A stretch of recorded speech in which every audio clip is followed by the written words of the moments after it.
முழு முதல் பொருளாக இருந்து யோகி ராம் சுரத்குமார் குருவோட வடிவில் வந்து நம்ம எல்லாம் அவருடைய அன்பு ஆட்கொண்டு இன்னி வரையிலும் அவர் சரீரத்தில் இருந்த போதும் சரி, இப்போ சரீரத்தில் இல்லாமல் சூக்ஷமாக இருக்க இப்போ வரையிலும் நமக்கு வாழ்க்கையோட ஒரு விவரத்துக்கோ ஒரு அருள் செஞ்சு நம்ம வாழ்க்கையெல்லாம் மேம்படுத்தின்னு இருக்கிற நம்முடைய குருநாதர் பகவான் ஸ்ரீ யோகி ராம் சுரத்குமாருடைய திருவடி தாமரைகளில் என்னுடைய ஆத்மார்த்தமான அனந்த கோட்டி நமஸ்காரங்கள்.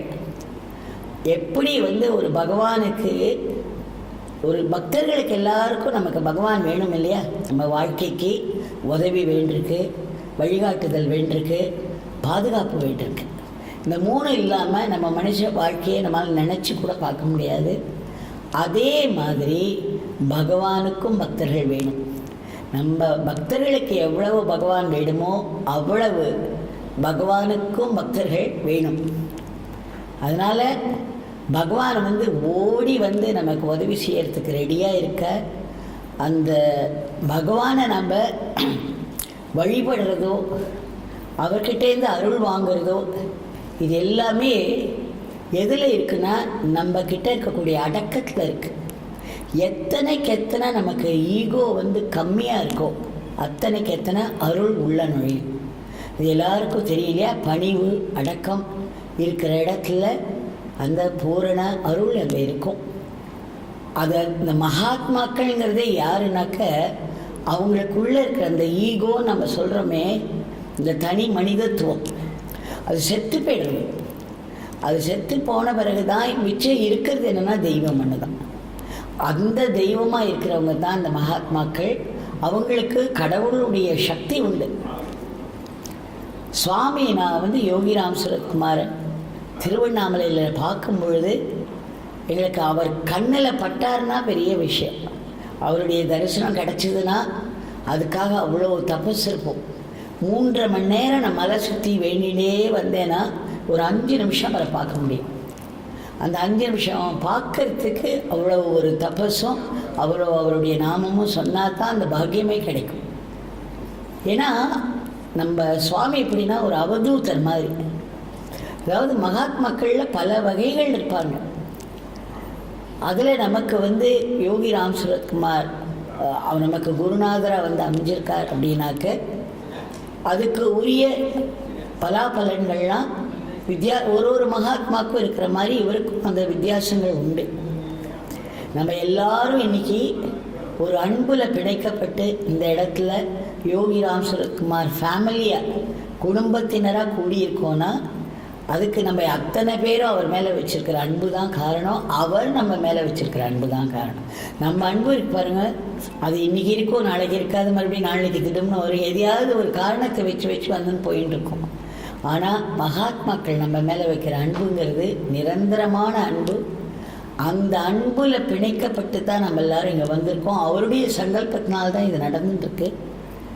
அவர் வந்து ஒரு பெரிய நிலையில் இருந்தார் சுவாமி. நம்ம வந்து ராமகிருஷ்ணரை பார்த்ததில்லை, ரமண பகவானை பார்த்ததில்லை, ஷிரடி பாபாவை பார்த்ததில்லை. ஆக நம்ம பார்க்க முடியாத மகாத்மாக்கள்லாம் நமக்கு முன்னாடியே வந்து இருந்துட்டு போயிருக்காங்க. ஒரு ஆன்மீகத்துக்குள்ளே நம்ம நுழையணும் அப்படின்னா நமக்கு ஒரு குரு தேவை. அந்த குரு அருள் தேவை. அந்த குரு இருந்தால் தான் அவருடைய ஒரு பார்வை போகும் நமக்கு. நம்மக்கிட்ட இருக்கிற வேண்டாதது அத்தனையும் எரிச்சிரும். நம்ம எத்தனையோ ஜென்மங்களில் பண்ண பாப்பங்களை எரிக்கக்கூடிய சக்தி அதுக்கு உண்டு. அப்பேற்பட்ட ஒரு பெரு நிலையில் இருக்காங்க. அந்த மாதிரி இருக்கிற ஒருத்தரை நம்ம தேடி ஒரு குருவை சுவாமி சொல்லுவார், ஒரு குரு கிடைக்கிறதுக்கு அந்த தேடலுக்கே எத்தனையோ ஜென்மங்கள் ஆகும்.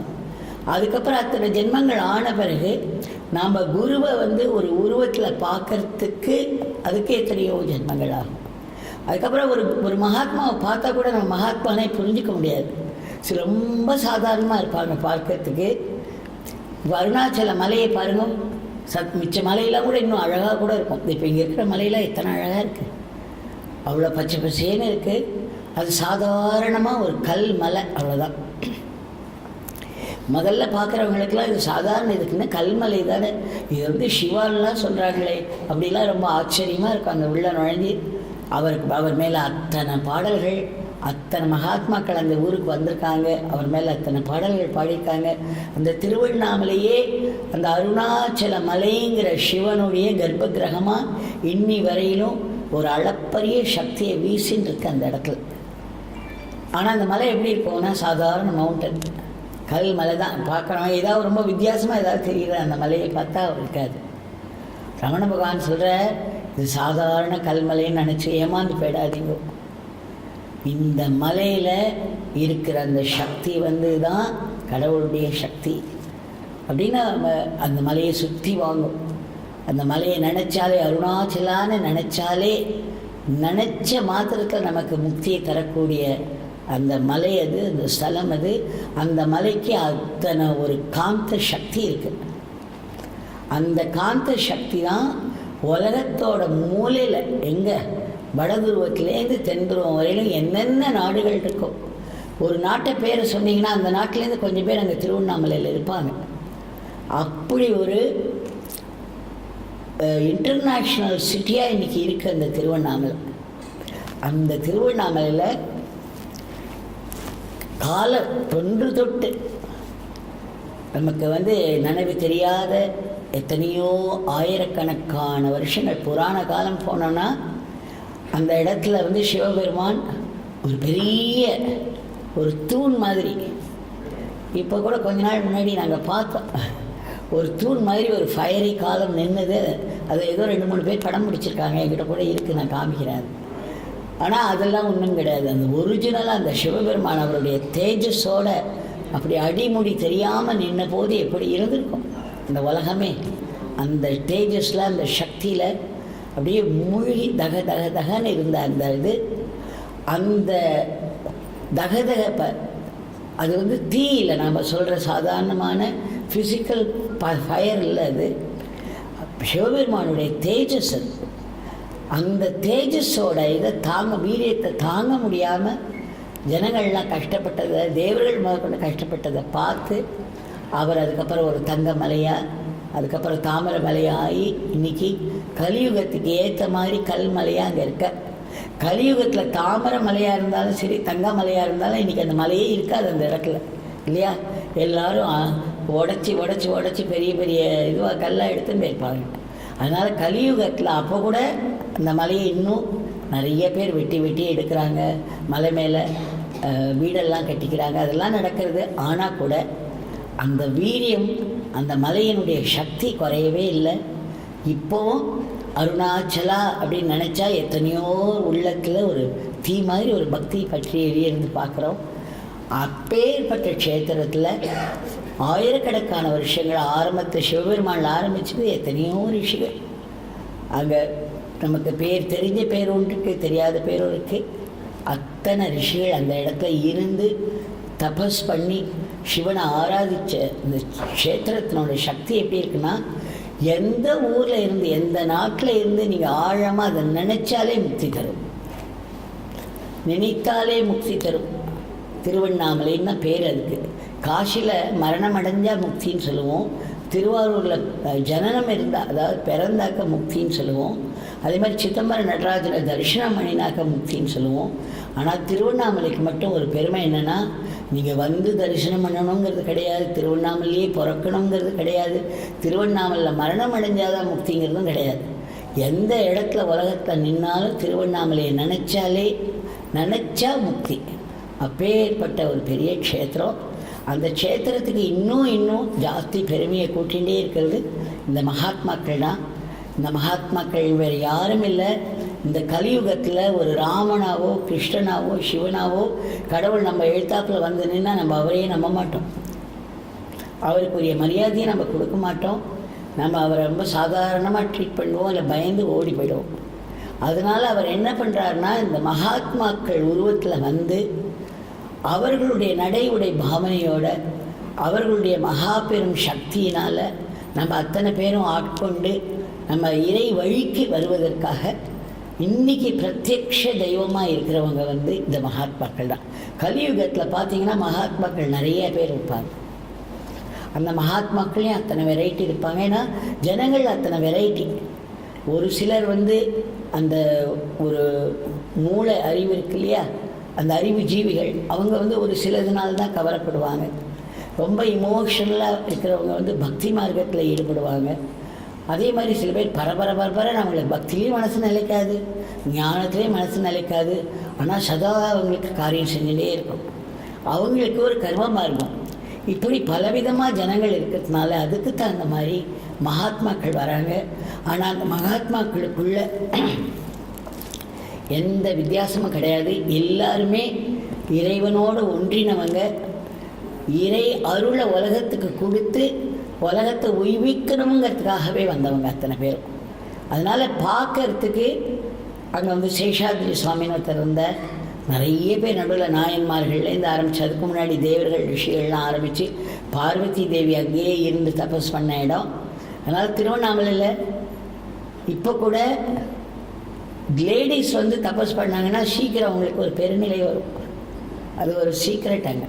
ஏன்னா பார்வதி தபஸ் பண்ணி சிவனோட ஒரு பாதியை அடைஞ்சதுனால அப்போ ஏற்பட்ட ஒரு பெருமை அதுக்கு உண்டு. அதனால் நிறைய பெண்மணிகளும் அங்கே தபஸ் பண்ணுறதுக்கு வராங்க. அந்த இடத்துல சமீப காலத்தில் நம்ம தெரிஞ்சு கேள்விப்பட்டதில் சேஷாத்ரி சுவாமின்னு ஒருத்தர் வந்தார். காஞ்சிபுரம் அது கூட என்ன பாருங்க, அந்த சக்தி சிவன் அந்த இடத்துல வேரூன்றி இருக்க, அந்த சக்தி பல இடங்கள்லேருந்து பல ரூபத்தில் அந்த மகாத்மாக்களை அனுப்பி அந்த இடத்துல எப்பவும் பரபரான அந்த இறை அருள்ங்கிற காரியம் நடந்துட்டுருக்கு. அவர் வந்து பைத்திய மாதிரி இருப்பார். பைத்தியம் மாதிரி தான் ரோட்லலாம் அலைஞ்சார். எப்போ வருவார், எங்கே போவார், திடுமுனை பார்த்தாக்க மயானத்தில் இருப்பார், திடுமுனை பார்த்தாக்க நம்ம பக்கத்தில் நிற்பார். அவர் எப்படி அந்த இடத்துல வந்தாரே நமக்கு தெரியாது.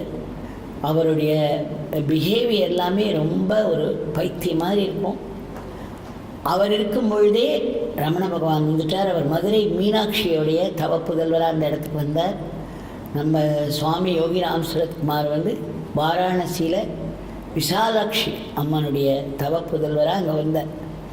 இந்த 3 மகாத்மாக்களும் சமீப காலத்தில் நம்ம எல்லாருக்கும் தெரிஞ்சு திருவண்ணாமலையில் நடமாடி அருளாட்சி செஞ்சு அந்த திருவண்ணாமலையுடைய பெருமையை கூட்டினவங்க. ஆனால் நிறைய பேர் வந்து இப்போ இருக்கிறவங்க ரமண பகவானும் சமாதி ஆன பிறகு பிறந்தவங்க தான். அதனால் ரமண பகவான் சமாதி ஆகி அதுக்கப்புறம் ஒரு 2-3 வருஷம் கழிச்சு தான் பிறந்தது. அது மாதிரி இந்த என்னோடய ஜெனரேஷன், அதுக்கப்புறம் இப்போ இருக்கிற இந்த இளைஞர்கள் ஜெனரேஷன், இவங்க யாரையுமே பார்த்துருக்க முடியாது. அதில் வந்து அந்த சமயத்தில் நம்ம பகவான் யோகிராம் சுரத்குமார் அந்த இடத்துல இருந்தார். அவரை பற்றி எனக்கு ரொம்ப ஒன்றுமே தெரியாது. திருவண்ணாமலை வந்த புதுசில் ரமண பகவான் தான் அப்போ எல்லா இடத்துலையும் ரொம்ப பிரபலமாக இருந்தவர். அவருடைய பர்சனாலிட்டியும் சரி, அவருடைய உபதேசங்களும் சரி, ரொம்ப மனசை ஆட்கொள்கிற மாதிரி இருக்கும். அவரை முகத்தை பார்த்தாலே அந்த அனுபவம், பேரனுபவத்தினுடைய அந்த ஒரு உருவமாக அவர் இருந்தார். அவரோட இதில் கவரப்பட்டு தான் நாங்கள் நிறைய பேர் அந்த இடத்துக்கு வந்தோம். வந்த பொழுது எனக்கு ரமண பகவான் வந்து காமிச்சு கொடுத்தவர் தான் யோகிராம் சார். ரமண பகவானை காமிச்சு கொடுத்தவர் ராமகிருஷ்ண பரமஹம்சருக்கு முன்னாடி. ராமகிருஷ்ண பரமஹம்சர்கிட்ட அவருடைய இதில் ரொம்ப இருந்து அங்கே தீட்சை வாங்கி அங்கே நிறைய மந்திரம் சொல்லி அங்கே கலந்து இருந்து அதுக்கப்புறம் தான் ரமண பகவான் கிட்டக்க வந்தேன்னா ரமண பகவான் காமிச்சு கொடுத்து தான் யோகிராம் சுரத்குமார்கிட்ட வந்தேன். நம்ம பகவான் எப்படி இருப்பார்னா கிட்டத்தட்ட சேஷாத்ரி சுவாமி மாதிரி தான். அங்கே இருக்கிறவாளே நம்ம பகவானை பார்த்தா சொல்லுவாள் சேஷாத்ரி சேஷாத்ரின்னு. அங்கே இருக்கிற சில சிவாச்சாரியார்கள்லாம் சொல்லுவாள். ஏன்னா இவர் தன்னை எப்படி வந்து வர்ணிச்சுப்பார்னா, இந்த பிச்சைக்காரன் ரொம்ப மோசமானவன், வெரி பேட், ரொம்ப பைத்தியம், வெரி மேட். அதுக்கப்புறம் ரொம்ப லேசிஸ், ரொம்ப சோம்பேறி. இப்போ அவர் சொல்லுவார், நீங்கள்லாம் எப்படி உழைக்கிறீங்க, எவ்வளோ உழைக்கிறீங்க, காலமல்லேருந்து ராத்திரி வரலாம் உழைக்கிறீங்க. இந்த பிச்சைக்காரன் ஒரே இடத்துல உட்காந்துருக்கான், சதா சிகரெட் ஊதின்னு உட்காந்துருக்கான், ஒரே அழுக்கு முட்டையாக உட்காந்துருக்கான். அதனால் நீங்கள்லாம் தான் பெரிய பெரியவங்க, நீங்கள்லாம் குருமார்கள், இந்த பிச்சைக்காரன் உங்ககிட்டே இது கற்றுக்கணும் அப்படிலாம் பேசுவார். ஆனால் நம்ம ஏமாந்து போயிடக்கூடாது. அந்த அழுக்கு மூட்டைக்குள்ளே அந்த கிழிஞ்ச அந்த திருவண்ணாமலை உஷ்ணம் எப்படி இருக்குங்கிறது அங்கே வாழறவங்களுக்கு தான் தெரியும். அந்த உஷ்ணத்தில் 3 ஷால் போட்டுருப்பார் நம்ம சுவாமி. கலர் கலராக இருக்கும், அதில் நிறையா ஓட்டைகள்லாம் இருக்கும், கிழிஞ்ச இடத்துலலாம் முடிச்சு போட்டுருப்பார். அவரோட தோத்தி வந்து எப்போவோ யாரோ கொடுத்தது, வெள்ளை கலரில் இருக்கும் இருந்தது. அதுக்கப்புறம் அவர் அதை கழட்டவே இல்லாமல் இருந்து ஒரு ப்ரௌன் கலருக்கு வந்து அதுக்கப்புறமா கண்ணங்கரேன் ஆகும். நிஜமாகவே கண்ணங்கரேன்னு பார்த்துருக்கேன். அது அத்தனை ஒரு அழுக்கு இருக்கும் அதில். ஆனால் அவர் கண்ணை பார்த்தீங்கன்னா அந்த அருணாச்சல ஃபயர் இப்படி தான் இருக்கும் அப்படின்னு தெரியும். ரமண பகவானோட கண்ணை நான் பார்க்குறதுக்கு ஒரு பெரிய ஒரு அனுபவம், எனக்கு ஒரு வைபவமாக இருந்தது. அந்த கண்ணை நான் யோகிராம் சுரத்குமார் கண்களில் பார்த்தேன். அதே ஒளி, அந்த கண்ணை பார்த்தா இந்த கண்ணுக்கு பின்னாடி என்ன இருக்கோ அதுதான் எத்தனையோ ஜென்மங்களுக்கு முன்னாடி, எத்தனையோ 10,000 வருஷங்களுக்கு முன்னாடி, கல்பங்களுக்கெல்லாம் முன்னாடி அந்த இடத்துல ஒரு தீ மலையாக நின்னது. இதுக்கு இந்த சக்தி தான் அப்படிங்கிறது நமக்கு தெரியும். அப்பேற்பட்ட அந்த கூரிய பார்வையை நம்மளால் ஒரு 2 நிமிஷம் சேர்ந்து அவர் கண்ணை பார்க்க முடியாது. நான் ஆரம்பத்திலலாம் ட்ரை பண்ணுவேன், முயற்சி பண்ணுவேன். அவரை பார்க்க உடனே டக்குன்னு என்னால் பார்க்க முடியாது, கண் கூசும். அவர் வந்து என்ன பண்ணுவார்னா சில சமயம் என்னை ஃபோர்ஸ் பண்ணார், look at me, look at my ice அப்படிம்பார். அந்த அளவுக்கு அவர் பண்ணினா கொஞ்சம் ஒரு நிமிஷம், ஒரு ஃபியூ செகண்ட்ஸ் என்னால் பார்க்க முடியும், மறுபடியும் அதுக்கு மேலே என்னால் முடியாது. ஆனால் அவர் சொல்லுவார், இந்த பிச்சைக்காரனை வந்து நமஸ்காரம் பண்ணும்பொழுது இந்த பிச்சைக்காரன் கண்ணை பார்க்கணும் அப்படின்னு சொல்லுவார். நிறைய பேருக்கு 99 பேருக்கு 199 பேருக்கு பார்க்க முடியாத ஒரு இது, அப்படி ஒரு தீட்சணியம் இருக்குது அந்த கண்ணில். அந்த கண்ணில் தான் அந்த சக்தியை நம்ம பார்க்க முடியும். மற்றபடி பார்த்தா, அதுவும் அவர் திருவண்ணாமலையில் வெளியில் அத்தனை பிச்சைக்காரர்களுக்கு நடுவில் போய் உட்கார்ந்தாருன்னா டக்குன்னு நமக்கு அவர் எங்கே இருக்காருன்னே கண்டுபிடிக்க முடியாது. அங்கே வந்து அவருடைய கண்ணு பார்க்கும் பொழுது அடடா இவர் இந்த குற்றத்தை செய்தவர் இல்லைன்னு தெரியும். நானே ஏமாந்து போயிருக்கேன். எங்கேயோ ஒரு மூலையில் ஒரு கைதை வச்சுட்டுருப்பார், நல்லவேளை கையில் அந்த விசிறி இந்த இதெல்லாம் வச்சுட்ருப்பார். ஆனால் கண்ணங்கரைன்னு இருக்கும், குர்த்தாலேருந்து ஆரம்பிச்சு இப்படி இருக்கும். அவங்க திரும்பி பார்த்தா எத்தனையோ பேர் தாடி வச்சுட்டுருக்காங்க, எத்தனையோ பேருக்கு நரைச்ச முடி, சில பேர் அதுக்கு மேலே துணி கட்டின்னு இருக்கிறதும் காமனாக தான் இருக்கும். பட் அவருடைய தபஸ் வந்து யாராவது பண்ண முடியுமா? காலங்காலமாக அந்த தபஸ் வந்து அந்த கண்களில் ஒரு பெரிய சக்தியாக தெரிகிற தபஸ். ரமண பகவானுடைய தபஸோ, ராமகிருஷ்ண பகவானுடைய தபஸோ, சேஷாத்ரி சுவாமியோடைய தபஸோ, யோகிராம் சுரத்குமார் தபஸோ, நம்மளை எரிக்கிற தீ அது. நம்மக்கிட்ட இருக்கிற வேண்டாத அழுக்கெல்லாம் எரிக்கக்கூடிய அந்த தீ அது. அப்பேற்பட்ட ஒரு நெருப்பு வளரும். நிஜமாகவே யோகிராம் சுரத்குமார் நெருப்பு தான். அந்த நெருப்போடு நான் 7 வருஷம் எப்படி வாழ்ந்தேன்னு எனக்கே தெரியாது. எத்தனையோ அனுபவங்கள் உண்டு. ஆரம்பத்தில் வந்த அன்றைக்கி அந்த அனுபவத்தை நிறைய சொல்லியிருக்கேன் 2-3 இடத்துல. மறுபடியும் நீங்கள் சொல்லணும்னா நான் திரும்ப சொல்கிறேன், இல்லைன்னா நிறையா என்ன டைம் இருக்காது நமக்கு. வரைச்சே எனக்கு வந்து ரமண பகவான் மேலே தான் மனசை ஈடுபடுத்தி வந்தேன். ஆனால் ரமண பகவான் எனக்கு காட்டி கொடுத்தது யோகிராம் சுரத்குமார் பகவானை. அந்த யோகிராம் சுரத்குமார் பகவான் வீட்டுக்கு ஒரு 5 தடவை அவர் வீட்டுக்கு போய் பார்த்து பூட்டி கிடந்த வீட்டில் சரி இனிமேல் இவரை பார்க்கவே முடியாதோங்கிற ஒரு தாப்பம் நெருப்பு மாதிரி எரிய ஆரம்பிச்சுது. ஒரே ஒரு சான்ஸ் தான் இருந்தது. அந்த ஒரு சான்ஸ்லேயாவது அவரை பார்க்கணும், இல்லாட்டா மறுநாளே நான் ஊருக்கு போகணும் அப்படிங்கிற ஒரு நினப்பில் அந்த இடத்துக்கு வந்தபோது அந்த 6வது சான்ஸ், அதுக்குள்ளே என் மனசு பெரிய பக்குவ நிலைக்கு வந்திருக்கு. இந்த மகாத்மாக்கள்லாம் என்ன பண்ணுவாங்கன்னா நிறைய லீலைகள் பண்ணுவாங்க. அவங்க பண்ணுற ஒரு லீலையும் எதுக்குன்னா நம்ம மனசை பண்படுத்த தான். நாம் வந்து நம்மளை புண்படுத்துகிறாங்கன்னு நினச்சா ரொம்ப கீழே போயிடுவோம். ஒரு சம்பவமே நம்மளை வந்து பண்படுத்துறதுக்காக நடக்கிறதுன்னு நினச்சவங்க மட்டும்தான் மேலே போக முடியும். இன்றைக்கும் நம்ம பகவான் வந்து சரீரத்தில் இல்லைனாலும் அவருடைய கருணை வந்து பல விதங்களில் வெளிப்பட்டுனே இருக்குது. அந்த இன்னைக்கு கூட அத்தனை பேரும் அவங்கவுங்க வாழ்க்கையில் எத்தனையோ காரிய பூர்த்தி நடக்கிறதுலையும், எத்தனையோ ஆபத்துக்கள்லேருந்து மீட்கப்படுறதுலையும், எத்தனையோ வியாதிகள்லேருந்து குணமாகறதுலேருந்தும் அவருடைய கருணை ஒரு லிவிங் ப்ரெசன்ஸாக அனுபவிச்சுன்னு வரதை பார்க்க முடியும். தினம் தினம் எனக்கு எத்தனையோ கதைகள் வந்து குவியும். கதைகள்னால் உண்மை கதைகள். அம்மா சாமி என்னை இப்படி காப்பாற்றிட்டாங்கம்மா, சாமி அப்படி அழுவாங்க வந்து, அம்மா சாமி கருணம்மா எப்படி காப்பாற்றினாங்கம்மா, எப்படி காப்பாற்றினாங்கம்மா, நினச்சே பார்க்க முடியலம்மா அப்படிலாம் சொல்லுவாங்க வந்து. அந்த மாதிரி அந்த கருணை தொடர்ந்துருக்கு. ஆனால் ஆரம்பத்தில் நான் பார்த்த பகவான் நெருப்பாக தான் இருந்தேன். அவர்கிட்ட ஒரு வார்த்தை பேசுறதுக்கு பயமாக இருக்கும், அந்த இடத்துல போய் உட்காரத்துக்கு பயமாக இருக்கும். அங்கே போய் யார் உட்கார்ந்தாலும் அவங்க ஈகோங்கிற வால் இருக்குது பாருங்கள், அது சுருட்டின்னு உட்கார்ந்தா தான். இல்லைன்னா ஒரு நிமிஷம் அந்த இடத்துல நம்ம உட்கார முடியாது. அவர் இப்படி அவர் ஸ்டடியாக நம்மளை பார்க்க மாட்டார்.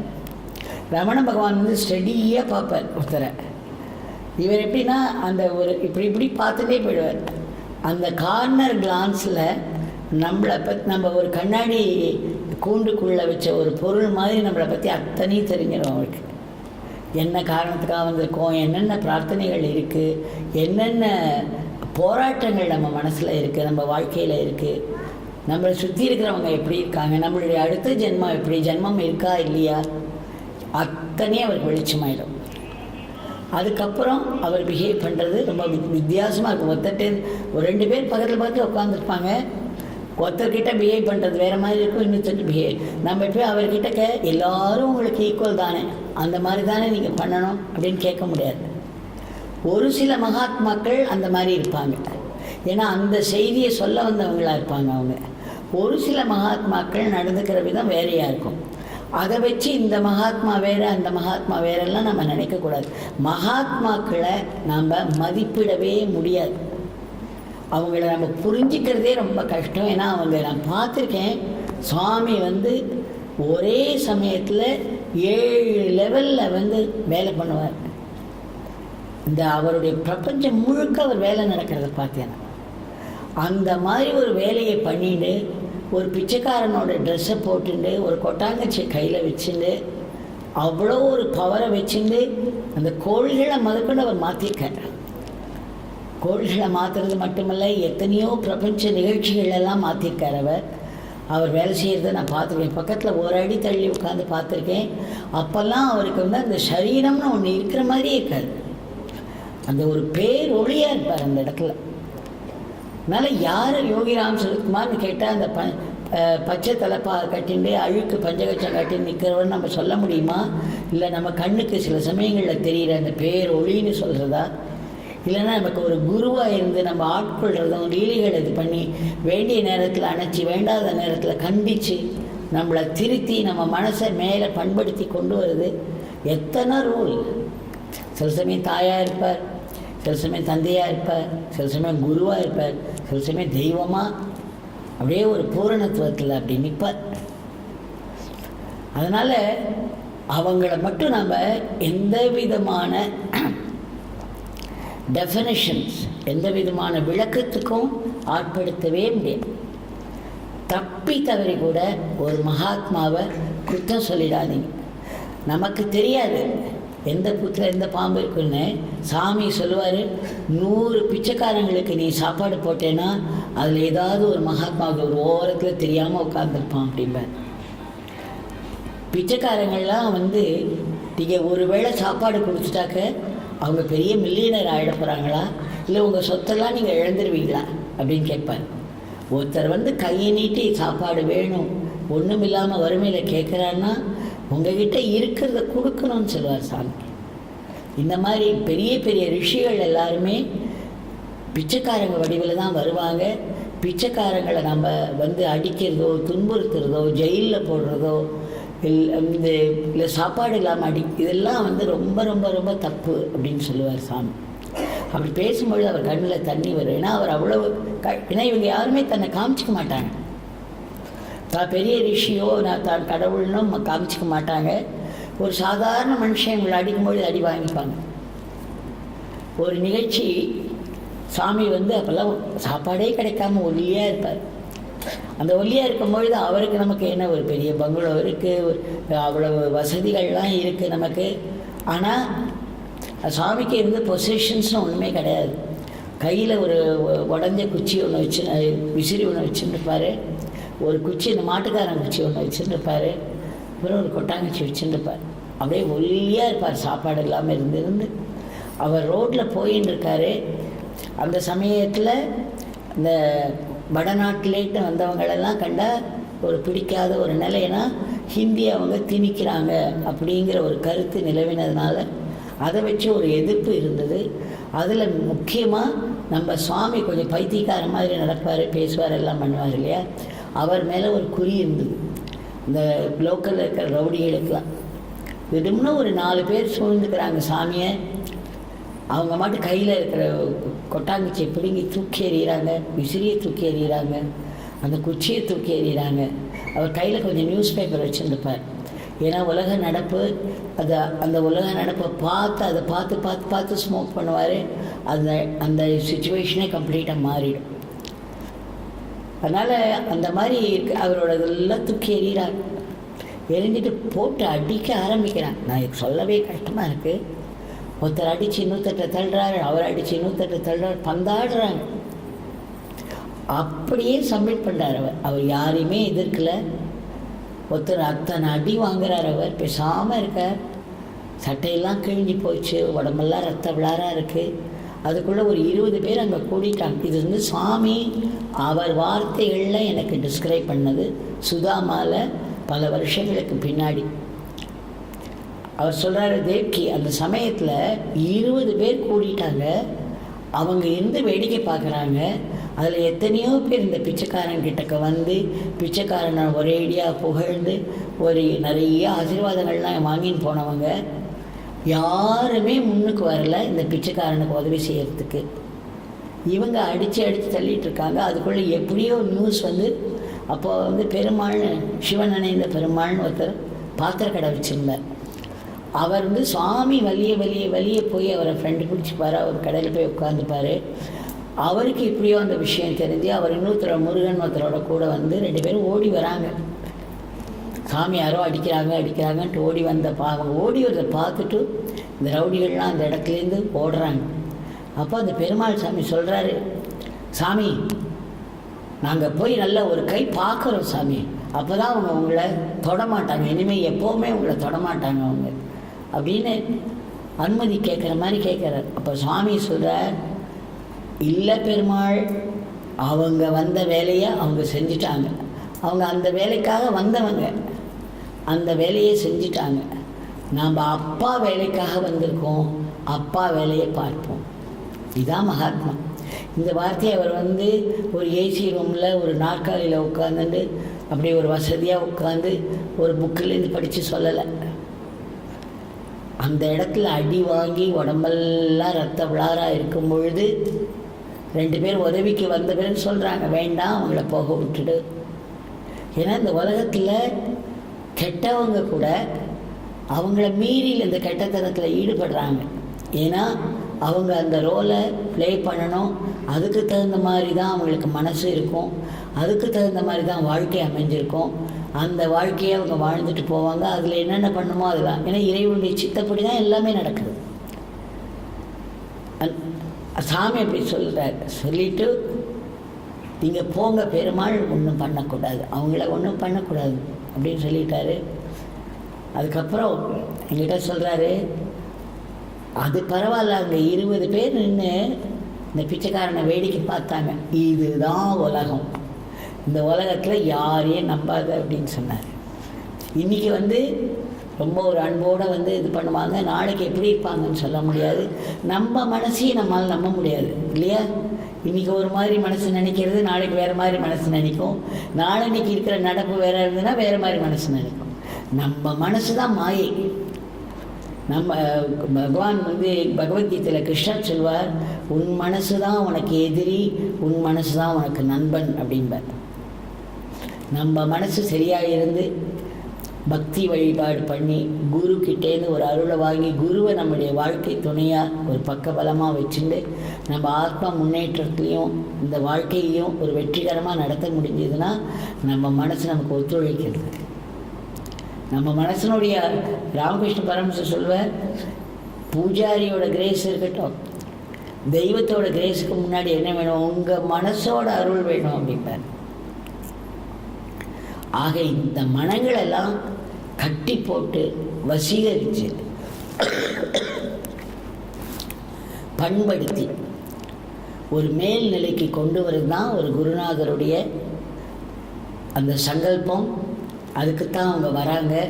அவங்க சரீரத்தை விட்டால் கூட அவங்க எப்பொழுதுமே வாழ்ந்துட்டுருக்கிறவங்க தான். நம்ம சுவாமி சூக்ஷ்மமாக எத்தனையோ நடமாடுறார். எந்தெந்த இடத்துலையோ அங்கே திருவண்ணாமலை ஆசிரமத்திலேயே நான் பார்த்துருக்கேன். அந்த பகவானுடைய மூர்த்திலேருந்து நாங்கள் நாமும் சொல்லிகிட்டு இருக்கும்பொழுது காலம்பரை ஒரு 1 hour ஆசிரமவாசிகளோடு சேர்ந்து நாம சொல்வேன். அதேமாதிரி சாயந்தரம் ஒரு மணி நேரம் பண்ணுவோம். அந்த மூர்த்திலேருந்து வெளியில் வருவார் சாமி.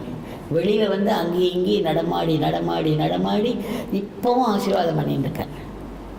நடுவிலெல்லாம் வந்து வந்து வந்து ஆசீர்வாதம் பண்ணுவார். இல்லைன்னா சில நம்ம பாடும்பொழுது அவர் டான்ஸ் ஆடுறது பார்த்துருக்கேன். சுவாமி இல்லைன்னு சொல்ல முடியுமா? சுவாமியுடைய இப்போது கல்லில் இருக்கிற சுவாமியை இப்போ நம்ம பார்த்துட்டு வந்தோம் இல்லையா அங்கே போய். அப்போ சுவாமி நம்ம நினச்சி அதை அக்செப்ட் பண்ணி அதை கும்பிடுறோம். அப்போ இந்த மாதிரி ஸ்தூல இப்போ கல் வந்து அவருக்கு அது ஒரு விதமான சரீரம். அவர் இருந்த போது அது ஃப்ளஷ் அண்ட் பிளட்டில் இருந்தது, அது ஒரு விதமான சரீரம். இப்போ இருக்கிற அந்த ஃபார்ம் ஆஸ்ட்ரல் ஃபார்ம்னு சொல்லுவோம், சூக்ஷ்ம சரீரம். இப்போ அந்த சூக்ஷ்ம சரீரத்தில் இருக்கார் சாமி. அதே சுவாமி அதே அனுகிரகத்தோடு எதுவுமே மாறாமல் அப்படி வளைய வந்துட்டுருக்காரு. சாமி என்கிட்ட சொல்வார், இந்த உடம்பு போச்சுன்னா இந்த பிச்சைக்காரனால் இன்னும் பெட்டராக ஒர்க் பண்ண முடியும் அப்படிம்பார். அதனால் நம்ம சுவாமி நம்மளை விட்டு போயிட்டார்னு நம்ம நினைக்க வேண்டாம். நம்ம சுவாமி வந்து நம்மளை பார்த்துட்டே இருக்கார். அதையும் நான் பார்க்குறேன். ஒருத்தர் விடாமல் அவருடைய டிவோட்டியோட லைஃப்பில் அவர் கூடவே அவங்க வீட்டில் இருக்கார். அவங்கள பார்த்துட்டு இருக்கார். நிமிஷத்துக்கு நிமிஷம் பார்த்துட்டு இருக்கார். என்ன வேலை பண்ணுறாங்க, என்ன அது அனுகூலமாக இருந்ததுன்னா உதவி கிடைக்கும், அனுகூலமாக இல்லாமல் போச்சுன்னா உதவி கிடைக்காது.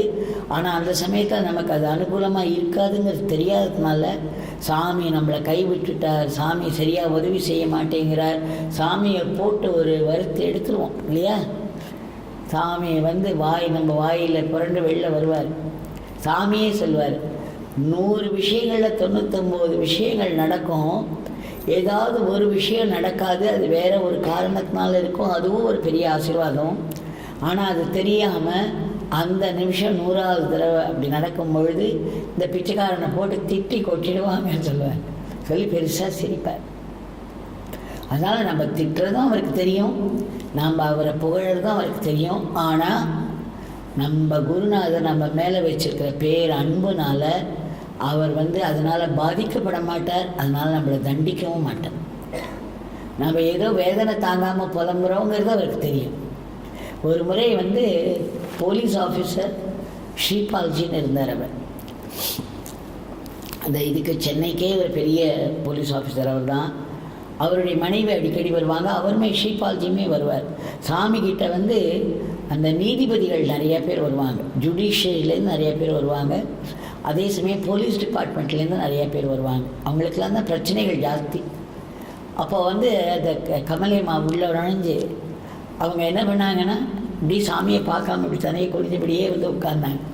சுவாமி வந்து அவங்கள பார்த்து ஸ்மைல் பண்ணிகிட்டே இருந்தேன். ஆனால் அவங்களுக்கு முகத்து இது பண்ணவே கஷ்டமாக இருக்கும்.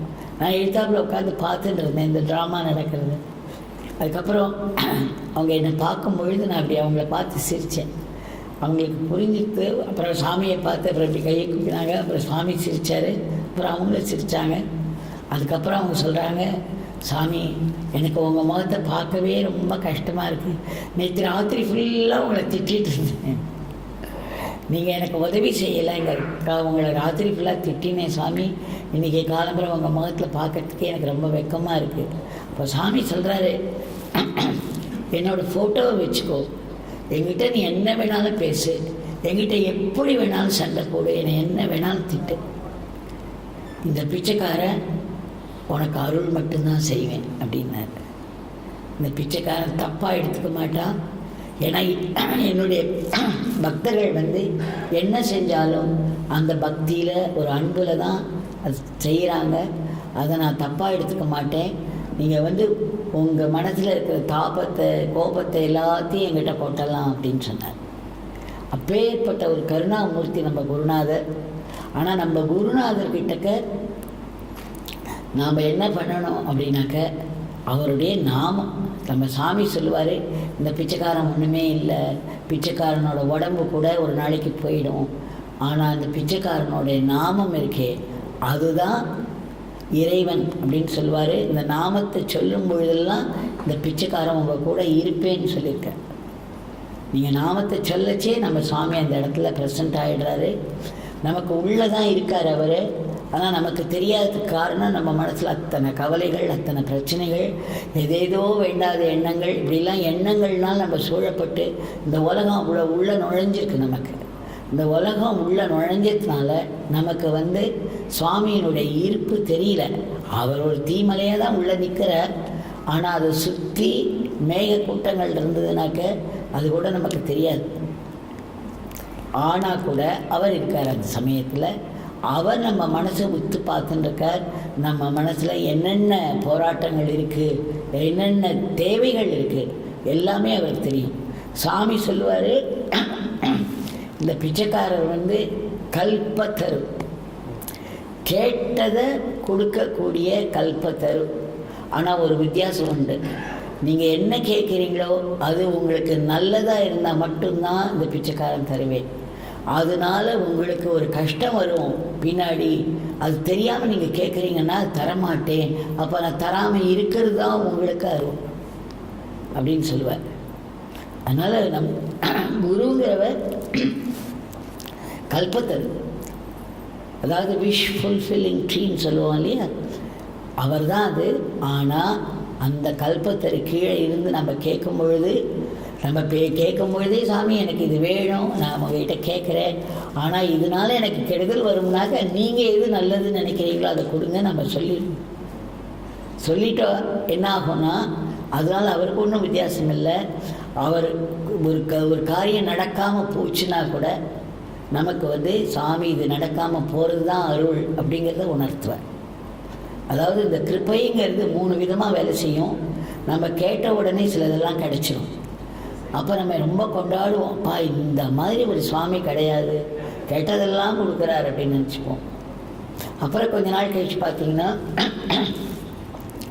நம்ம கேட்டு கொஞ்ச நாள் கழித்து நம்மளை வெயிட் பண்ண வச்சு தான் கொடுப்பாரு.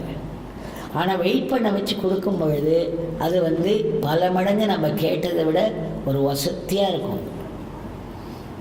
அதுக்கப்புறம் ஒரு நிலை வரும்பொழுது நம்ம கேட்டதை கொடுக்க மாட்டார். அப்போ கொடுக்காம இருக்கிறதும் ஆசீர்வாதம்ங்கிற ஒரு நிலையை நம்ம அடைவோம்.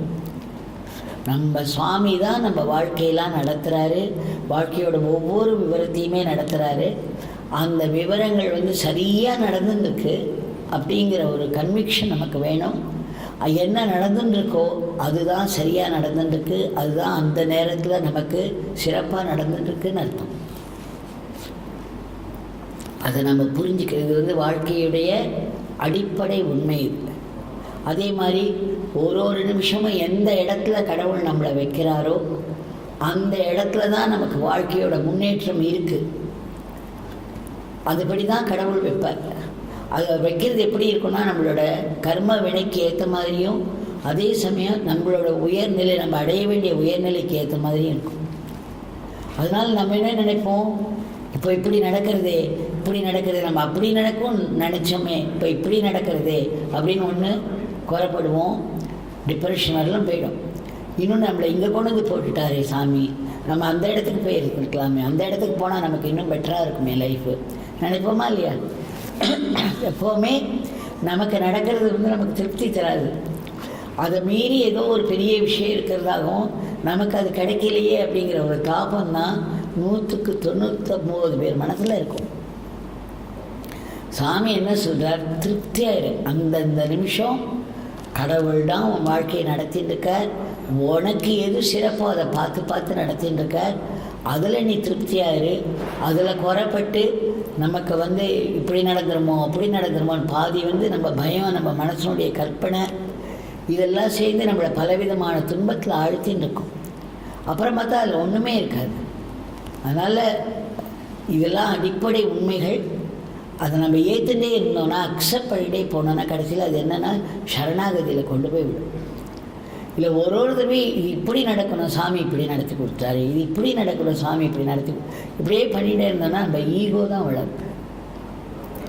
என்ன சாமி பண்ணுறாரோ அதுதான் எனக்கு மங்களம், அதுதான் எனக்கு அருள், அதுதான் எனக்கு வாழ்க்கையோட முன்னேற்றம் அப்படின்னு ஏற்றுக்கிறவங்களுக்கு கொஞ்ச நாளில் கம்ப்ளீட்டாக சரணாகதி வந்துடும்.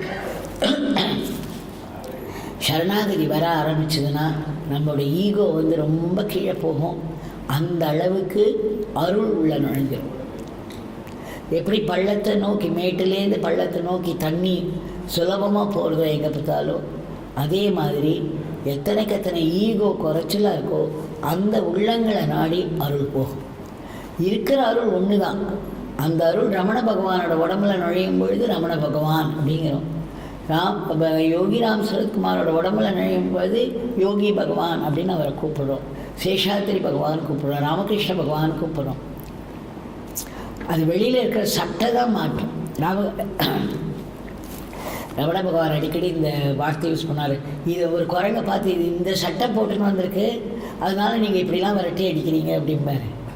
அணிலை பார்த்து இது இந்த சட்டை போட்டுன்னு வந்திருக்கு அப்படிம்பாரு. நம்ம உடம்புங்கிறது ஒரு சட்டை, அதுக்கு மேலே நம்ம ஒரு ட்ரெஸ்ஸை மாற்றிகிட்டே இருக்கோம் தினம் இல்லையா? கடவுள் வந்து நம்ம உடம்பையே மாற்றிட்டு இருக்கார் ஒரு பிறவியிலும்.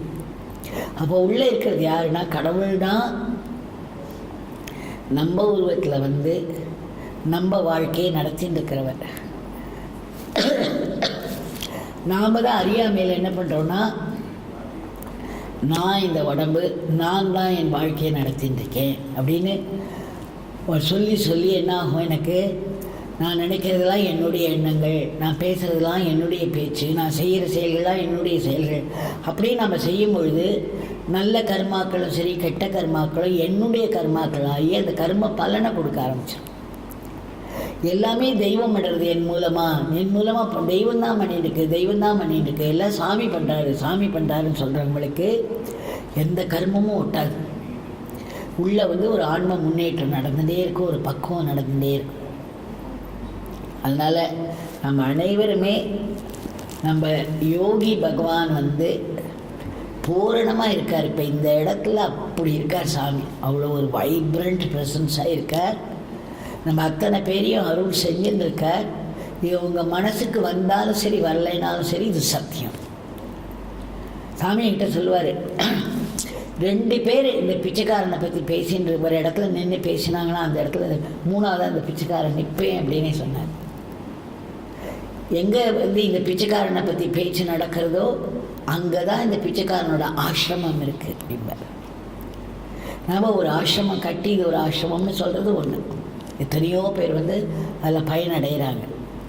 ஆனால் சாமி சொல்கிறார், இந்த பிச்சைக்காரனை நினச்சி 2 பேர் பேசினீங்கன்னா அந்த இடத்துல அந்த நேரத்தில் இந்த என்னுடைய ஆசிரமம் அங்கே இருக்குது அப்படிங்கிறார். அதாவது அதுக்கு அர்த்தம் வந்து அந்த ஆசிரமம் இங்கே வந்துடுறது, அங்கே ஆசிரமத்தில் ஒன்றுமே இல்லைன்னு அர்த்தம் இல்லை. அந்த நேரத்தில் அந்த இடமே ஆசிரமத்தினுடைய சக்தியோடு வேலை செய்கிறதுன்னு அர்த்தம். சுவாமி அந்த இடத்துல இருந்து நமக்கு அருள் பாலிச்சுன்னு இருக்காருன்னு அர்த்தம். அதனால் நம்ம வாயை திறந்து பேசினோன்னா யாரை பற்றியுமே குத்தம் சொல்லாமல் எது நல்ல வார்த்தையோ அதை மட்டும் நம்ம பேசினோன்னா, அதுவும் நம்ம குரு பகவானுடைய பிரபாவமாக இருந்ததுன்னா ரொம்ப விசேஷமாக இருக்கும். இல்லைன்னா நம்ம யாரையுமே ஜட்ஜ் பண்ண வேண்டாம், யாரை பற்றியும் நெகட்டிவாக பேச வேண்டாம். ஒரு வார்த்தை நம்ம பேசினா கூட ஒரு பிறவி சாதாரணம் இல்லை. இந்த கலியுகத்தில் எண்ணங்கள் இது ஒரே ஒரு பெரிய ஒரு அருள் என்னன்னாக்கா, கலியுகத்தில் மனசால் செய்யக்கூடிய பாப்பங்களுக்கு பலன் கிடையாது. ஆனால் வார்த்தையாக வந்துருச்சுன்னா பலன் உண்டு, செயலாக வந்துருச்சுன்னா கண்டிப்பாக பலன் உண்டு. ஸோ வார்த்தைகளாகவும் செயலாகவும் வெளிப்படக்கூடிய காரியங்கள் நல்லதாக இருந்தாலும் சரி கெட்டதாக இருந்தாலும் சரி அதுக்குரிய பலன் நம்மளை வந்து சேராமல் போகாது. எப்போ அது வரும்னா, நான் பேசுகிறேன் அப்படின்னு நம்ம நினச்சா, நான் செய்கிறேன் அப்படின்னு நினச்சாக்க எத்தனை குருமார்கள் இருந்தாலும் உங்களை காப்பாற்ற முடியாது. உங்கள் கர்மாக்களுடைய பலன் உங்களை வந்து ஆட்டுவிக்காமல் போகாது. குருமாரே இல்லாமல் என் சாமி பண்ணுறாரு, என் மூலமாக பண்ணுறார், சாமி எனக்கு இந்த எண்ணத்தை கொடுத்து சாமி இப்படி பேச வைக்கிறார், சாமி இப்படி செய்ய வைக்கிறாருன்னு சொல்கிறவங்களுக்கு என்ன பண்ணினாலும் அந்த கர்மம் ஒட்டாது, கர்ம பலனும் கிடையாது, பிறவி கிடையாமல் போயிடும். அதனால் எதுக்கு சொல்கிறேன்னா, இந்த குருமார்கள்லாம் நம்மக்கிட்ட எதுக்கு வராங்க? ஒரு பெரிய அருளை எடுத்து நம்ம வாழ்க்கையை பண்படுத்துறதுக்காக வராங்க. நாம் என்ன பண்ணணும்? நம்ம வாழ்க்கையை புடம் போட்டு போட்டு நடக்கிற வாழ்க்கையில் நடக்கிற கர்ம பலன்கள்னால புடம் போட்டு நம்ம மனசை மெல்ல மெல்ல மெல்ல மேலே ஏற்றின்னு போய் கடைசியில் அந்த தெய்வீகத்தில் கரைஞ்சி போயிடும். அதுக்குத்தான் இந்த வாழ்க்கை. சாமி சொல்லுவார், வாழ்க்கையுடைய நோக்கம் என்னென்னா, கடவுளை நினைப்பதற்காகத்தான் உங்களுக்கு இந்த உடம்பை கடவுள் கொடுத்துருக்கார், அதை ஒட்டி ஒரு வாழ்க்கையை கொடுத்துருக்கார். கடவுளை நினைக்கிற நேரம் மட்டும்தான் நீங்கள் உண்மையாக உயிர் வாழறீங்க. கடவுளை மறக்கிற நேரத்திலலாம் நீங்கள் ஒரு நடைப்பிணம். உங்கள் உடம்பு வேலை செஞ்சுட்டுருக்கோம், ஆனால் அது ஒரு பிணத்துக்கு சமானம். இதை விட ஸ்ட்ராங்காக யார் சொல்லுவாங்க? அவர் சொல்லுவார், கடவுளை மறக்கிற நேரத்தில் நீ உன்னுடைய பிணத்தை தூக்கி அலைஞ்சின்றிருக்க. கடவுளை நினைக்கிற அது நம்ம அந்த மூச்சு காற்று போயிடுச்சுன்னா 4 பேர் தூக்க போகிறாங்க அதை. ஆனால் மூச்சு காற்று இருக்குச்சியே கடவுளை நினைக்காத நேரங்களில் நாம் நம்மளோட பிணத்தை சுமந்துருக்கோன்னு சொன்னார் சாமி. எப்பேற்பட்ட ஒரு பெரிய ஸ்ட்ராங் ஸ்டேட்மெண்ட். இதை மனசில் நினச்சினோன்னா கண்டிப்பாக நாம் சொல்லாமல் இருக்க மாட்டோம். சாமி சொல்கிறாரு, ஒரு தெய்வத்தோட நாமத்தை சொல்லும் பொழுது, அதாவது remembering the name is remembering God. கடவுளை நாமத்தை நம்ம ஞாபகம் வச்சுக்கும் பொழுது கடவுளையே ஞாபகம் வச்சுக்கிறோம். கடவுளை ஞாபகம் வச்சுக்கிறதுங்கிறது என்னென்னா, அந்த கடவுளில் வாழறோம். அதுதான் உண்மையான வாழ்க்கை. மிச்சதெல்லாம் ஒரு பிடத்தோட வாழ்க்கை.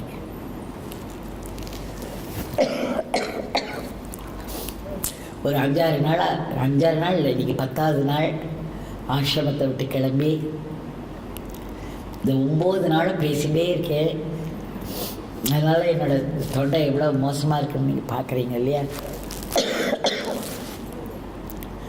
ஆனாலும் சுவாமியுடைய கருத்துக்களை பரப்பணும். அதனால் ஜனங்கள் பக்குவப்படணும். சுவாமியுடைய நாமத்தை விடாமல் சொல்லணும். இந்த வாழ்க்கை நமக்கு எதுக்குனாக்க அவருடைய நாமத்தை சொல்கிறதுக்கு தான்.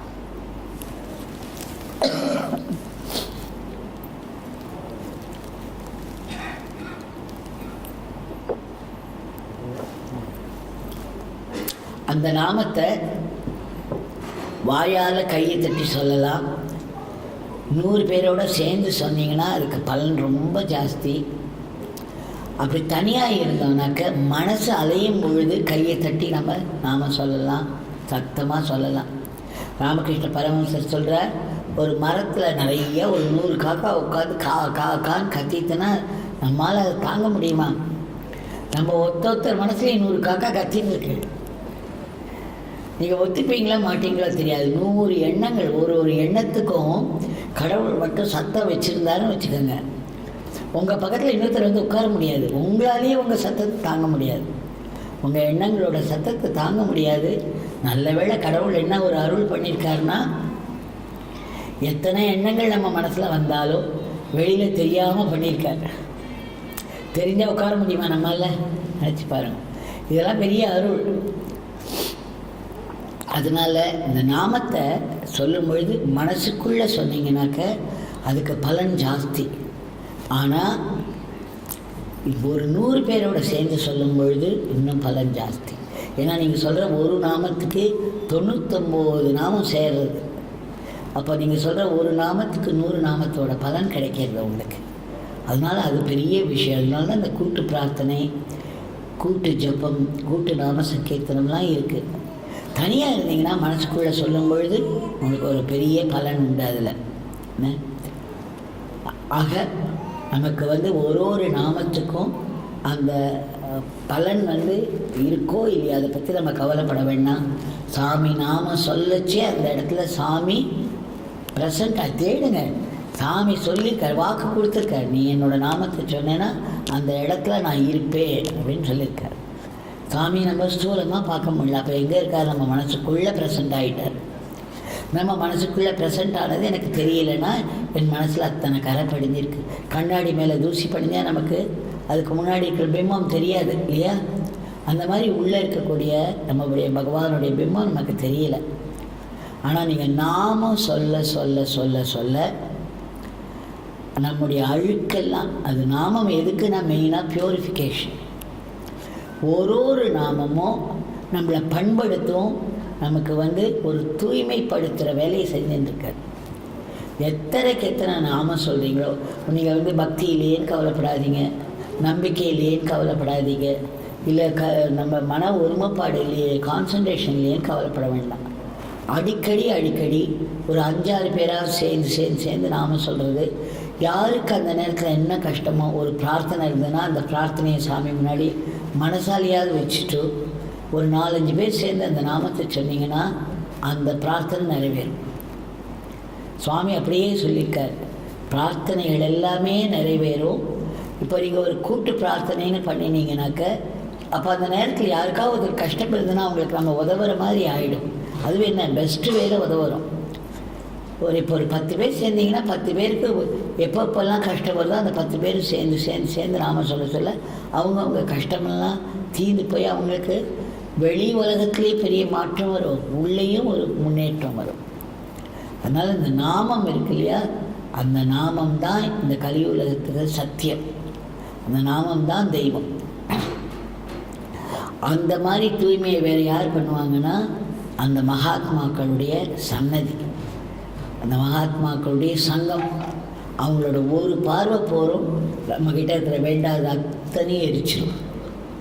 ரமண பகவான் சொல்கிறார், ஒரு கோவிலுக்கு போய் ஒரு மூர்த்தி வழிபாடு பண்ணுறீங்கன்னா நிறையா நாள் போகணும், நிறையா வருஷம் அந்த கோவிலுக்கு போய் அந்த மூர்த்தியை வழிபட்டுட்டே இருந்தால் தான் ஒரு தூய்மை வரும். அதே மாதிரி எந்தெந்தமோ ஒரு புண்ணிய ஸ்தலங்களுக்கெல்லாம் போய் தீர்த்தத்தில் மூழ்கி எழுந்துக்கிறோம். அதெல்லாம் நடந்தால் கூட அதுவும் நிறைய நாளாகும் நமக்கு தூய்மை தரத்து. ஆனால் ஒரு ஞானியோடைய சங்கத்தில், ஞானியோடைய ப்ரெசன்ஸில் உட்கார்ந்திங்கன்னா ஒரு பார்வை, அவரோட ஒரு பார்வை அந்த க்ஷணமே நம்மக்கிட்ட இருக்கிற வேண்டாதெல்லாம் எரித்து பாப்பங்களெல்லாம் எடுத்து நம்மளை தூய்மைப்படுத்துவோம். வெளியில் மறுபடியும் நம்ம பாவம் பண்ணுவோம், அதுதான் அங்கே இருக்குது. மறுபடியும் பாபம் பண்ணாமல் இருக்கக்கூடிய பக்குவம் இல்லைன்னு வச்சுக்கோங்க. அந்த நேரத்தில் எல்லா பாப்பமும் போயிடும். வெளியில் வந்த பிறகு மறுபடியும் மனசில் என்னென்ன கலங்கங்கள் வருதோ அந்த மாதிரி பாவம் பண்ணி மறுபடியும் ஒரு மூட்டை சேர்த்துப்போம்.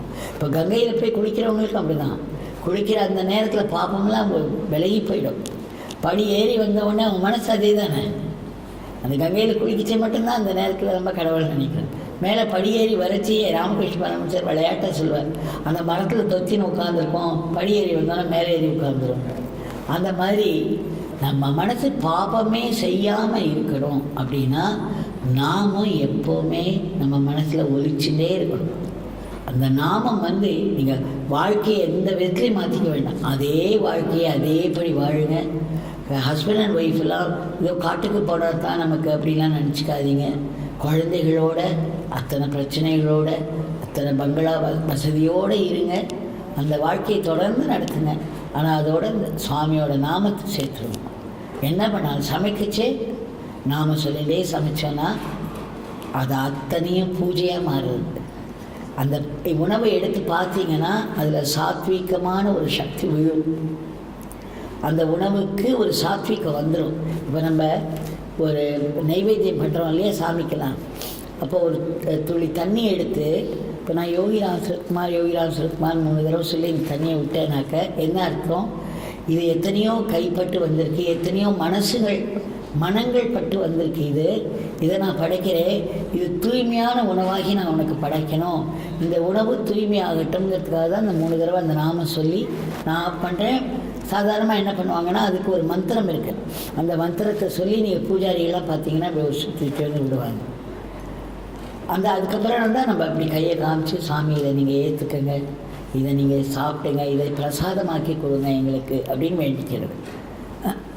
அந்த மாதிரி ஒரு தீபாராதனை இப்படி காமிக்கிறோம் இல்லையா, இந்த தீபாராதனை காமிக்கும் பொழுது என்ன பார்க்குறீங்க, அந்த இடத்துல ஒரு ஃப்ளேம், அந்த ஃப்ளேமுக்கு என்ன ஒரு ஜோதி தானே அது நம்ம காலத்தில். அது என்னென்னா நம்ம மனசு இந்த யோகிராம் சுரத்குமார்ங்கிற அந்த நாமத்தில் மூழ்கி ஒரு ஸ்டேஜ் வரும்பொழுது நமக்கு இந்த 2 புருவத்துக்கு நடுவில் அந்த ஜோதி தெரியும். அந்த ஜோதி உண்மையில் எங்கே இருக்குனாக்க நமக்கு இந்த உடம்போட நடு மையத்தில் சித்தாகாசம், நம்ம வெளியில் ஒரு ஆகாசம் பார்க்குறோம் இல்லையா, அந்த ஆகாசம் வந்து பௌதிக ஆகாசம். நமக்கு உள்ளே ஒரு ஆகாசம் இருக்குது. அந்த ஆகாசத்தில் தான் இந்த பிரபஞ்சம் முழுக்க இருக்குது. நம்ம ஒருத்தமே இந்த பிரபஞ்சத்தை தூக்கின்னா நடந்துட்டுருக்கோம். நமக்குள்ள அத்தனை கடவுள் இருக்காங்க, இந்த பிரபஞ்சமாக இருக்குது. அதனால் அந்த பிரபஞ்சத்துக்கு நடுவில் இந்த ஒரு சுடராக இந்த பரமாத்மா இருக்க, அந்த பரமாத்மாவை நினைவுபடுத்துறதுக்காகத்தான் நமக்கு அந்த அந்த ஒளியில் தான் நமக்கு அந்த கடவுள் நல்லா தெரிவார். இப்போ தான் நம்ம எலக்ட்ரிக் லைட்லாம் போட்டு அந்த ஒளிக்கு ஒரு தேவையே இல்லாமல் பண்ணிட்டோம். அந்த காலத்துலலாம் கர்ப்பகிரகம் வந்து இருட்டாக இருக்கும். அதில் வந்து இந்த தீபாராதனை காமிக்கும் பொழுது தான் இந்த கடவுளோட உருவம் நமக்கு நல்லா தெரியும். அந்த மாதிரி இந்த உள்ள இந்த ஃப்ளேமுக்குள்ளே இருக்கிற அந்த கடவுள் வந்து நமக்கு அந்த நிலைக்கு போகும்பொழுது அவர் என்னங்கிறத நமக்கு காமிச்சு கொடுப்பார். அதெல்லாம் அடிப்படையாக வச்சு தான் அந்த ஊதுபத்தி மணி அடிக்கிறோம் இல்லையா, மெடிடேஷனில் ஒரு லெவலில் வந்து நமக்கு மணி சத்தம் கேட்கும், உள்ள ஒரு மணி சத்தம் கேட்கும்.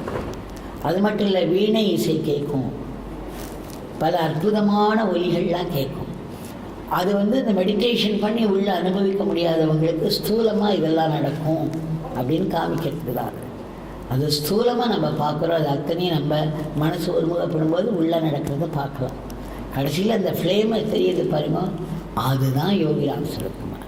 அது வந்து ஒரு சின்ன ஃப்ளேமாக தெரிகிற மாதிரி இருக்குது. அது வந்து அந்த உலகத்தையே அப்படியே சாப்பிட்ற அந்த இறைவனுடைய தேஜஸ், அந்த இறைவனுடைய அந்த தேஜஸ் தான் பவர். நாம சொல்ல சொல்ல சொல்ல நாம சொல்லும் பொழுது அந்த பவரோட கனெக்ட் ஆகிக்கிறீங்க. எந்த நாமம் வேணாலும் சொல்லுங்கள், சிவநாமம் சொன்னாலும் சரி, ராமநாமம் சொன்னாலும் சரி, யோகிராம் நாமம் சொன்னாலும் அந்த நாமம் சொல்கிற நேரத்தில் உங்கள் அந்த பீயிங் வந்து அந்த பவரோட கனெக்ட் ஆகிக்கிறது. அப்போ அந்த பவர் உங்களுக்கு உள்ளே இறங்கும். நீங்கள் அதை ஆழமாக சொன்னீங்கன்னா அத்தனை பவர் உள்ளே இறங்குறது, இல்லை மேலோட்டமாக சொன்னீங்கனாலும் அதுக்குரிய பவர் உள்ளே இறங்குறது. அந்த நாமம் வீணாகாது, அதுக்குரிய பவர் உள்ளே இறங்கும். அந்த பவர் நாம சொல்ல சொல்ல சொல்ல நம்ம சேர்த்துக்க தான். நம்ம ஏதாவது சொன்னால் பலிச்சிரும், நம்ம யாரையாவது தொட்டோன்னா அவங்க வியாதி சரியாயிடும். இதெல்லாம் வந்து நாம சொல்லி சொல்லி சொல்லி பவரை சேர்த்துக்கிறது. எப்படி ஒரு பேங்க்கில் பைசாவை போட்டு போட்டு பணம் சேர்க்குறோமோ அந்த மாதிரி வாழ்க்கையில் நிறைய நாம சொல்லி சொல்லி அந்த இறைவனுடைய சக்தியை சேர்க்கணும். அந்த இறை சக்தி நம்மக்கிட்ட சேர சேர சேர மன தூய்மை வரும். நம்ம எண்ணங்கள்லாம் தூய்மையாக இருக்கும். நம்ம பேசுகிற பேச்சுக்கள்லாம் ரொம்ப வசந்த லெவலில் இருக்கும். அதே மாதிரி நம்மளுடைய செய்கள்லாம் ஆற்றலோடு இருக்கும். நம்ம அதெல்லாம் ஆகணுமா வேண்டாமா சொல்லுங்க பாப்போம், இல்லையா? வாழ்க்கையுடைய நோக்கம் அதுதான்.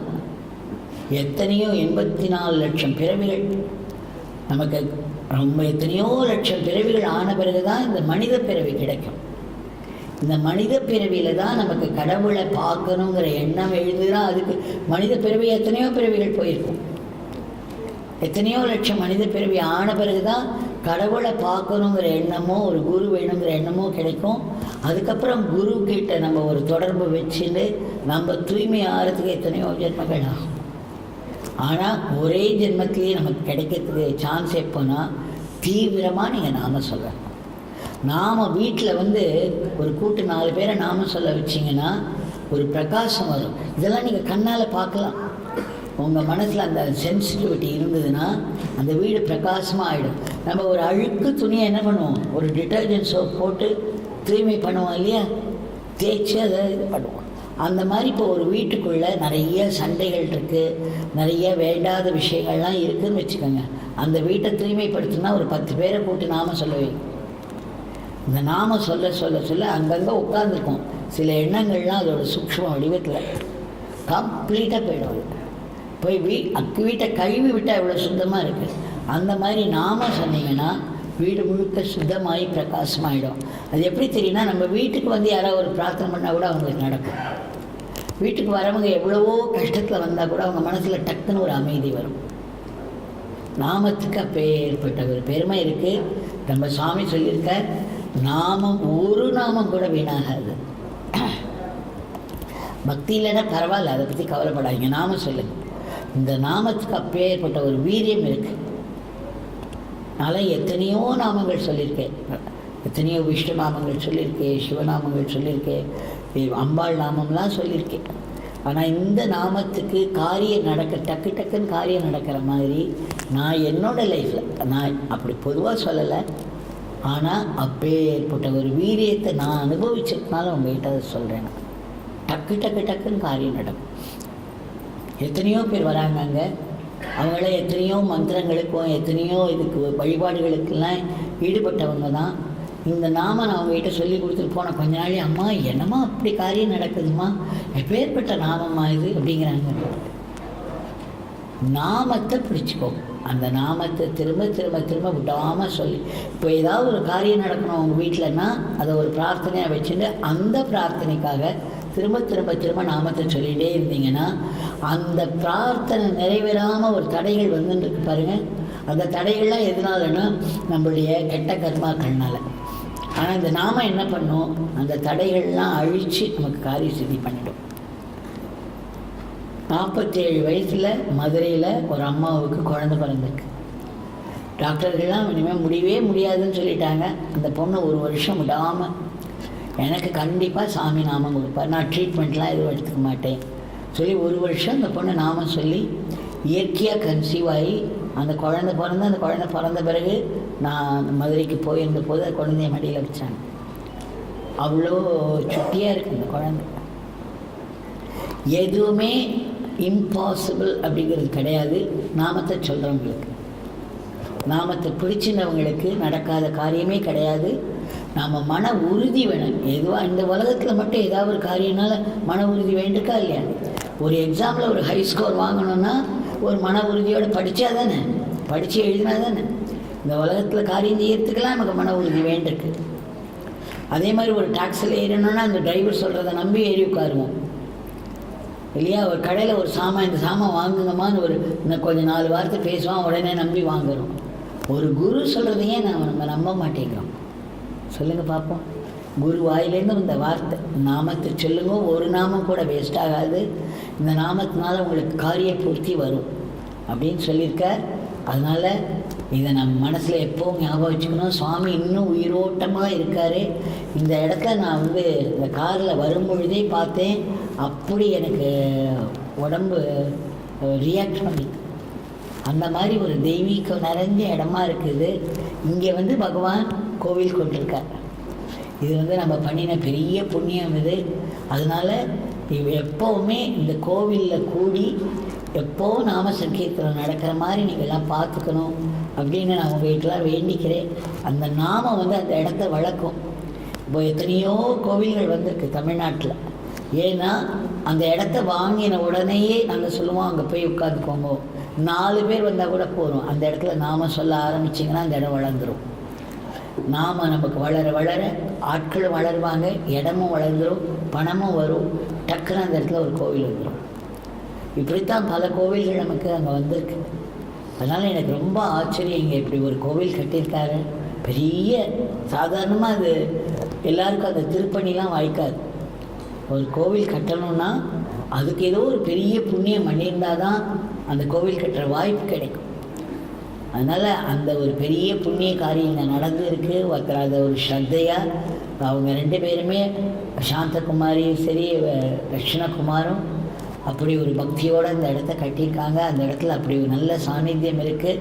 ஆனால் அந்த சாநித்தியம் இன்னும் வளரணும் இல்லையா? ஒரு பெரிய நிலைக்கு அந்த கோவில் வரணும்னா அங்கே எப்போவுமே நாம சங்கீர்த்தனம் நடந்துகிட்டே இருக்கும். அதுக்கு இங்கே வந்திருக்கிறவங்க எல்லாரும் உதவி செய்யணும். இப்போ தான் ஆன்லைன்லலாம் நாம சொல்கிறதெல்லாம் வந்திருக்கு இல்லையா?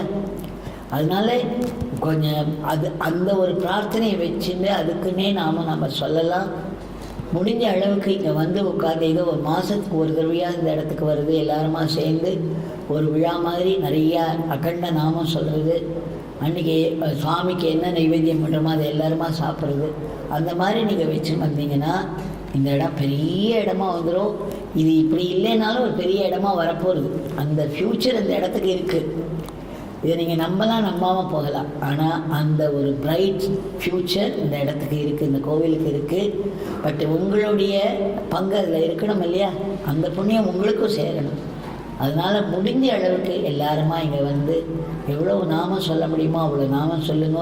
இது இன்னும் மேலே மேலே வரத்துக்கு உங்களால் என்னென்ன உதவிகள் செய்ய முடியுமோ அந்த உதவி செய்யணும். நான் அடுத்த தடவை இங்கே வரச்சே சுவாமி அந்த அப்படியே வாசலில் வந்து வரவேற்கிற மாதிரி இருக்கணும். சுவாமி நம்ம சொல்கிறது இந்த பூர்ணகுமாரெல்லாம் ஒன்றும் இல்லை, பகவான் வந்து அப்படி ஒரு வீரியத்தோடு அங்கே நிற்கிறது நான் பார்க்க முடியும். நம்மளால் முடியும், நம்ம கண்ணால் நம்ம சுவாமி நிற்கிறத பார்க்க முடியும். அந்த இடத்தினுடைய வீரியத்தை பொறுத்திருக்கு. அந்த இது வந்து அடுத்த தடவை வரைச்சி நீங்கள் எல்லாருமா சேர்ந்து இப்போ கூட நம்ம ஒரு 10 நிமிஷமாவது அத்தனை பேருமா சேர்ந்து நாம் சொல்லணும். சொல்லி முடிப்போமா? அதை ஏதாவது கேள்வி இருந்தால் சந்தேகம் இருந்தால் நீங்கள் கேட்கலாம். நிறைய இருக்குது சுவாமியோட இந்த அனுபவங்கள் எத்தனையோ இருக்குது. அதெல்லாம் பேசுகிறதுக்கு எனக்கு டைம் இல்லை. அதெல்லாம் கேட்டு என்ஜாய் பண்ணிவிட்டு அதுக்கப்புறம் அதோடு விட்டுடுவோம். இதை நான் முக்கியமாக சொல்லணுங்கிறதுக்காக தான் வீட்டில் இருக்கிற மனைவிமார்கள்லாம் சமைக்கச்சே நாம சொல்கிறது, எந்த வேலை பண்ணாலும் நாம சொல்லி சொல்லி பண்ணினீங்கன்னா, சாமி இது உங்கள் கோவில், இங்கே நான் பண்ணுறதுலாம் உங்களுடைய சேவை அப்படின்னு நாமத்தை சொல்லி பண்ணினீங்கன்னா அதுதான் உங்களுடைய தபஸ். அலுவலகத்துக்கு போகிறவங்களாம் போகிறச்சே நாம சொல்லிட்டு போங்க. அந்த அலுவலகமே கடவுளுடைய அலுவலகமாக நினச்சிக்கோங்க. அங்கே பண்ணுற வேலையே உங்களுடைய சேவையாக நினச்சி பண்ணுங்க. 5 மணிக்கு முடிஞ்சு வரைச்சே சாமி உங்கள் வேலையை நான் பண்ணியிருக்கேன், இதை என்னுடைய சேவையாக ஏற்றுக்கங்கன்னு சொல்லிட்டீங்கன்னா உங்கள் அலுவலகத்தில் உட்காந்து நீங்கள் பண்ணின வேலை அத்தனையும் பூஜையாக மாறும். எதையுமே மாற்றிக்க வேண்டாம். நம்ம அன்றாட வாழ்க்கையை பூஜை ஆகிற மாதிரி நாம் சொல்லிகிட்டே போனால் போகிறோம். இதை வந்து எல்லோரும் பண்ணணும்னு நான் பகவான் கிட்ட பிரார்த்தனை பண்ணிக்கிறேன், கேட்டுக்கிறேன். நீங்கள் எல்லோரும் எனக்கு ஒரு அஷ்யூரன்ஸ் சொல்லணும். அடுத்த தடவை வரத்துக்குள்ளே இந்த இடத்துல இன்னும் பல பெரிய மாற்றங்கள் எல்லாம் நான் பார்க்கணுன்னு ஆசைப்படுறேன். நான் ஆசைப்படுறேன்னா பகவான் எவ்வளோ ஆசைப்படுவார், எவ்வளோ அவர் வந்து உங்களுக்கு உதவி செய்யறதுக்கு தனியாக தயாராக இருக்கார். ஆனால் அந்த முயற்சி வந்து நமக்கு ஒரு தபஸாக வந்தால் தான் அவரை ஏற்றுப்பார். ஆக அதை நம்ம எல்லாருமா சேர்ந்து பண்ணணும் அப்படின்னு பகவான்கிட்ட வேண்டிக்கிறேன். இப்போ ஏதாவது சந்தேகம் இருந்ததுன்னா நீங்கள் என்கிட்ட கேட்கலாம், கேள்வி கேட்கலாம். ஏன்னா இந்த சந்தேகங்களை தீர்த்துக்கிறதும் ஒத்தருக்கு கருத்து பரிமாறிக்கிறதுக்கும் தான் நம்ம கூடுறோம். இது வேறு எந்த வழிபாடு சுவாமிக்கு பண்ணுற வழிபாடு மட்டும்தான். இந்த மாலையோ இந்த வரவேற்போ அதெல்லாம் நமக்கு நம்ம எல்லாருமே கடவுளுடைய சேவகர்கள் மட்டும்தான். யோகிராம் சுரத்குமார் தான் யோகிராம் சுரத்குமார், மிச்சம் எல்லாருமே அவருக்கு சேவகர்கள் தான்.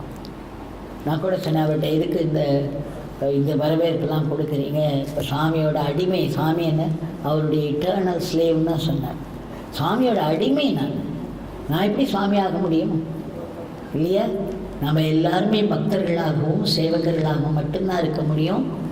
சுவாமி வந்து ஒரு பெரிய சுவாமி ஆகிறதுக்கு நம்ம அவரை நிறைய நினச்சி கொண்டாடணும். அதுதான் முக்கியம். இந்த இடத்துல கேள்வி இருந்தால் கேட்கலாம்.